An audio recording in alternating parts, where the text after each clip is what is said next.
నమస్కారం. ఆధారాల ద్వారా లభించిన సమాచారాన్ని చాలా లోతుగా విశ్లేషించే ఈ ప్రదర్శనకు స్వాగతం.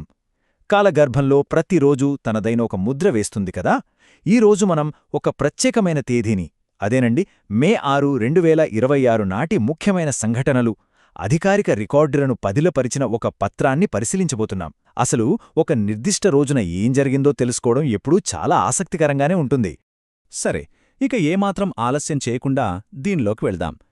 క్యాలెండర్లోని ప్రతి తేదీ వెనుక ఒక ప్రత్యేకమైన కథ ఖచ్చితంగా ఉంటుంది. మరి ఈ నిర్దిష్టమైన మే 6, 2026 తేదీని ఏ సంఘటనలు నిర్వచించాయి? ఆ రోజున ప్రపంచవ్యాప్తంగా ఎలాంటి రాజకీయ, సామాజిక లేదా ఆర్థిక మార్పులు చోటు చేసుకున్నాయి? అసలు ఆ రోజున ఏ వార్తలు, సంఘటనలు నమోదవుతాయని మనం ఆశిస్తాం? ఇదంతా ఆలోచిస్తుంటేనే అపారమైన ఉత్కంఠ కలుగుతుంది కదూ. ఈ రోజున ఒక చారిత్రక రికార్డుగా మార్చిన ఆ ముఖ్యమైన అంశాలేమిటో ఇప్పుడు అన్వేషిద్దాం. ముందుగా మన తదుపరి అంశం మే 6, 2026 నాటి ముఖ్య కరెంట్ అఫైర్స్. ఇక్కడ చాలా ఆసక్తికరమైన విషయం ఏమిటంటే, ఈ వాక్యాన్ని ఒక్కసారి జాగ్రత్తగా గమనిద్దాం.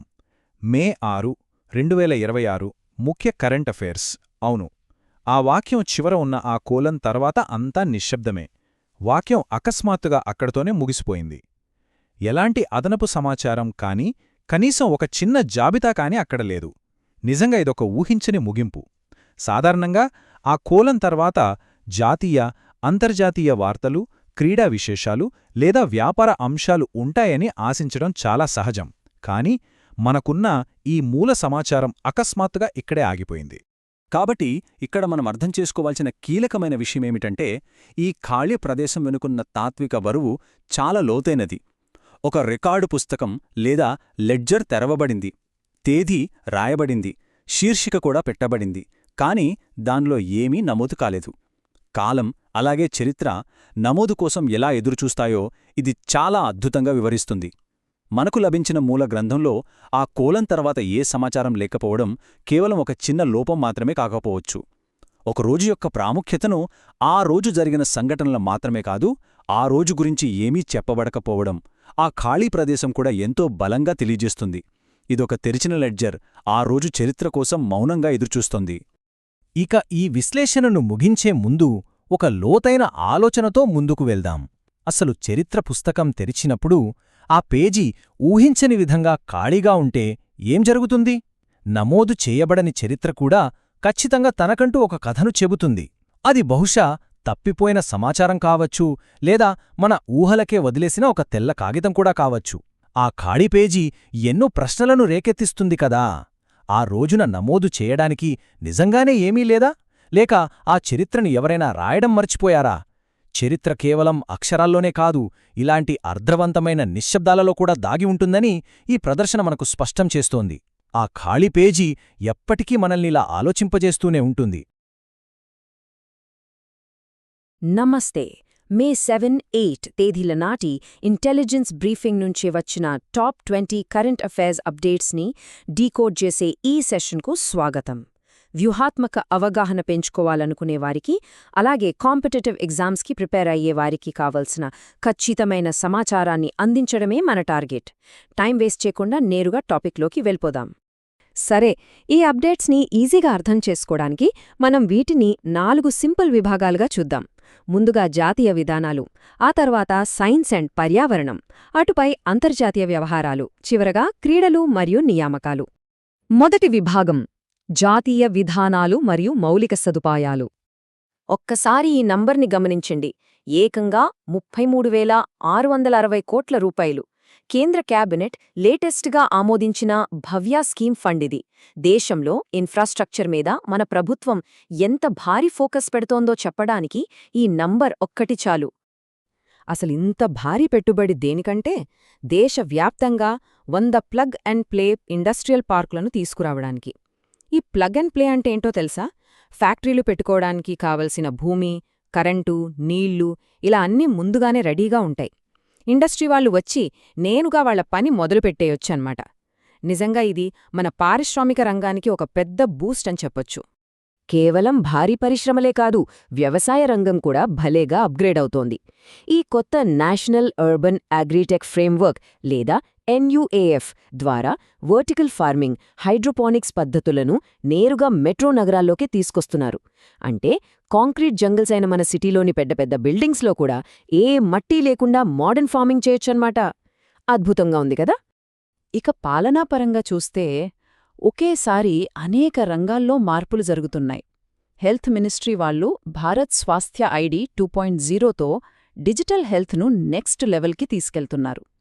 ఇంకోవైపు సస్టైనబుల్ ప్రాజెక్ట్స్ కోసం RBI గ్రీన్ బాండ్ల కొత్త గైడ్లైన్స్ తీసుకొచ్చింది.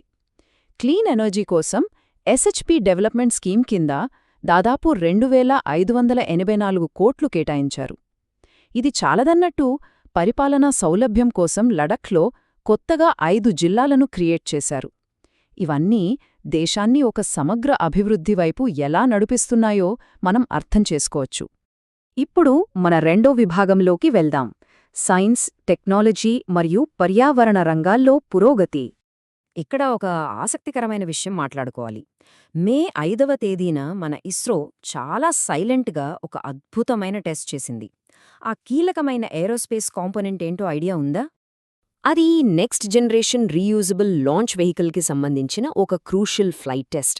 అంటే రాకెట్ను నింగిలోకి పంపాక దాన్ని వృధా చేయకుండా తిరిగి సురక్షితంగా భూమికి రప్పించి మళ్లీ వాడుకోవచ్చు. దీనివల్ల భవిష్యత్తులో స్పేస్ మిషన్స్ ఖర్చు సగానికి సగం తగ్గిపోతుంది. ఇది ఖచ్చితంగా ఒక గేమ్ చేంజర్.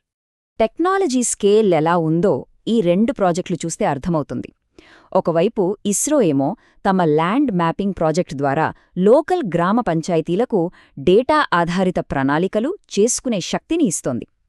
ఇంకోవైపు ఏజిస్ క్లైమేట్ AI అనే మోడల్ గ్లోబల్ లెవెల్లో వాతావరణ మార్పులను ఎప్పటికప్పుడు రియల్ టైంలో ప్రిడిక్ట్ చేస్తోంది.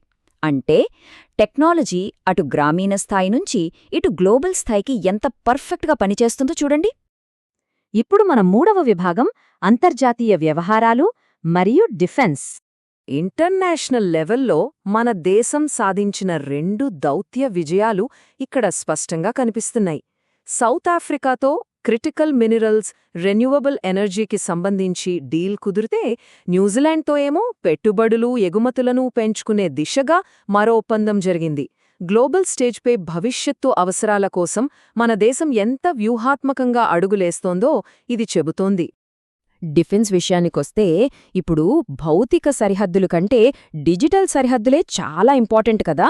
అందుకే ఇంటర్నేషనల్ మిత్రదేశాలన్నీ కలిసి గ్లోబల్ డిజిటల్ షీల్డ్ అకార్డ్ను యాక్సెప్ట్ చేశాయి. భవిష్యత్లో వచ్చే సైబర్ దాడులను కలిసికట్టుగా సమర్థవంతంగా ఎదుర్కోవడానికి ఇదొక మాస్టర్ ప్లాన్. ఇక మన చివరి విభాగం క్రీడలు, ముఖ్య మైలురాళ్లు మరియు నియామకాలు. రాబోయే కొద్ది నెలల టైంలైన్ చూస్తే భలే ఇంట్రెస్టింగ్గా ఉంది. 2026 మార్చిలో WHO నుంచి అర్జెంటీనా అధికారికంగా బయటకొచ్చేస్తోంది. ఆ తర్వాత 2026 చివర్లో ICC మెన్స్ T20 వరల్డ్ కప్కు మన ఇండియానే ఆతిథ్యమివ్వబోతోంది. ఇక 2027లో మన జనాభా లెక్కల కార్యక్రమం మొదలవుతుంది. దానికి మన famous sand artist Sudarshan Patnaik గారు బ్రాండ్ అంబాసిడర్గా వ్యవహరించనున్నారు. పాలనాపరమైన నియామకాలకొస్తే ఈ 2 పేర్లు ఖచ్చితంగా గుర్తుపెట్టుకోవాలి.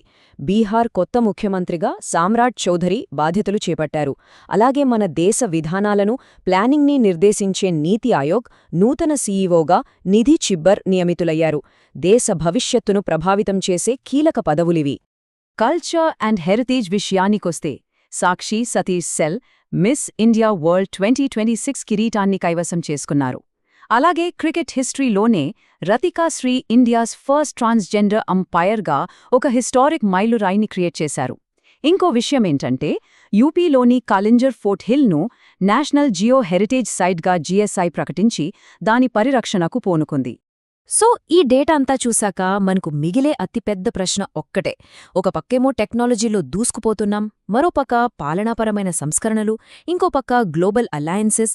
ఇవన్నీ కలిసి 2026 సెకండ్ హాఫ్లో ప్రపంచ వ్యూహాత్మక ముఖచిత్రాన్ని ఏ విధంగా మార్చబోతున్నాయి? ఒకదానికొకటి లింక్ అయున్న ఈ మార్పులు రాబోయే రోజుల్లో ఎలాంటి ఇంపాక్ట్ చూపిస్తాయో మనం వేచి చూడాల్సిందే. మరిన్ని ఇంట్రెస్టింగ్ అప్డేట్స్తో మళ్ళీ కలుద్దాం.